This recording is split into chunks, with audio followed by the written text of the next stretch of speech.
आपके रूम में 50 बटन लगे हैं और 50 लाइट। आप कौन सी लाइट जलाना चाहते हैं तो उसके लिए स्विच ऑन करना पड़ेगा, करंट को दौड़ाना पड़ेगा, तब जाकर वह रोशन होगा। सब कुछ है पर जागृत की जरूरत है। जब यह विषय बना तो मैंने फिर क्या किया कि श्वसन क्रिया के माध्यम से कई लोगों को देखना चालू किया। अब कोई मेरे से 200 किलोमीटर दूर है, 500 किलोमीटर दूर है, 1000 किलोमीटर है, वह नहीं आ सकता और बीमार है, तो यहाँ से मैं उनका लोकेशन पूछता था। उनकी उस समय मोबाइल में ये व्हाट्सएप और ये सब तो चलता नहीं था कुछ भी। उनका लोकेशन नाम पूछते थे और यहाँ से मैं अपने नसों को, जैसे अलग अलग मांसपेशियाँ, अलग अलग नस हैं, अलग अलग ऊर्जा है, किस ऊर्जा से कौन सी तरंग बाहर निकलेगी, कौन सी दृष्टि के माध्यम से निकलेगी, कौन सा बुद्धि चेतना से निकलेगी, कौन सी लफ्जों से बाहर निकलेगी, इस तरह के ऑटोमेटिक एक गॉड गिफ्टेड टाइप से मेरे को नसों का ज्ञान हुआ। कभी हाथ का, कभी इसका, काफ़ी प्रैक्टिकल किया मैंने इसका। कुछ प्रैक्टिकल पेड़ों पर किया, जैसे पेड़ हैं, पेड़ में रस चलता रहता। मुझे लगा कि ये कोई विषैला पेड़ नहीं है, वैसे भी वृक्ष ज़्यादातर ऐसे होते नहीं हैं, औषधि के दाता ही होते हैं।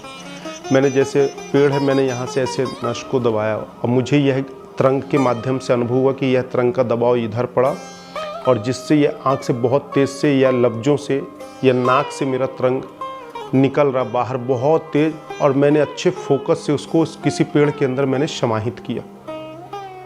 जब मैंने उसके अंदर समाहित किया तो उसके अंदर देख रहा हूँ कि बाहर छाल है, पेड़ है, तना है, उसके अंदर उसका रस का शोधन चल रहा है, उसका जो पेड़ का एनर्जी है जिससे पत्ते खिल रहे हैं, फल आ रहे हैं, और उस रस को मैंने ऐसे श्वसन क्रिया से खींचा और अंदर ग्रहण किया।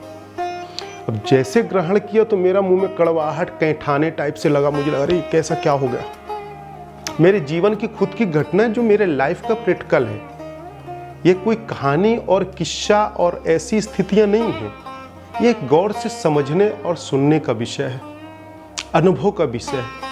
फिर उस पेड़ को हम लोग कुल्हाड़ी से लेके छाल को थोड़ा सा लिए, फिर उसको हमने जब खाकर देखा तो उसमें भी वही स्वाद मिला। तो ये लगा कि श्वसन क्रिया यही है जिसके माध्यम से हम सूक्ष्म भोजन पाते हैं, जिस तरह हिमालय के योगी लोग पाते थे और कई लोग बैठे बैठे दूर की ऊर्जा को ग्रहण कर लेते हैं। इस तरह से मैंने कई वृक्षों पर किया, इंसान पे तो कर नहीं सकता था। फिर मैंने कहा कि इंसान की बीमारी को ऐसे ठीक किया जा सकता है। मैंने फिर कुछ इंसानों पे इस प्रैक्टिकल को मैंने किया। फिर उनसे मैंने पूछा आपको ठीक लगा? बोले हाँ। जब उन्होंने कहा कि हाँ ठीक लगा तो मुझे लगा यह क्रिया सफल है। फिर इस क्रिया के माध्यम से लोगों को बुलाना कम और लोगों का पूछना, लोकेशन लेना और यहाँ से उनको ठीक करने का प्रक्रिया चालू हो गई। फिर वह लोग पूर्णतः स्वस्थ होने के लिए आते थे, ये उनका भाव था। तो मेरे अंदर यह ऊर्जा विद्यमान है और इस ऊर्जा के माध्यम से मैं करोड़ों करोड़ों मानव प्राणियों का समस्या, बीमारी, परेशानियां का निदान करते हैं एवं ऐसी शक्तियों के माध्यम से, ऐसी ऊर्जा के माध्यम से उसके जीवन में आध्यात्मिक ऊर्जा को प्रज्वलित कर उनको अनुभूति कराने की कोशिश करते हैं। देने वाला तो परमात्मा है, करने वाला तो ईश्वर है। मैं सिर्फ एक माध्यम मात्र हूँ, जो मेरे माध्यम से ईश्वर अपने कार्य करा रहा है, यह ईश्वर ही जाने। आप लोग भी ऐसी क्रियाओं को सीख कर और अपने आसपास और लोगों को कल्याण कर सकते हैं। ऐसी क्रियाएं आप लोगों को बराबर बताई जाएगी, अनुभूति कराई जाएगी, सामने रखकर सिखाया जाएगा, ताकि मैं शेर बनूं, बब्बर शेर बनूं और मेरे पीछे भेड़ियों का दौड़ हो।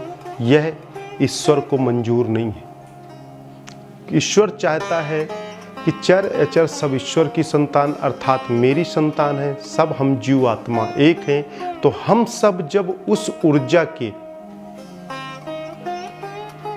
पात्र रखते हैं, अनुभूति के पात्र रखते हैं, तो क्यों ना आप लोगों के अंदर भी सब इस तरह की शक्तियां जागे और हर देश का लाल इस देश और राष्ट्र के कार्य में सहायक बन सके।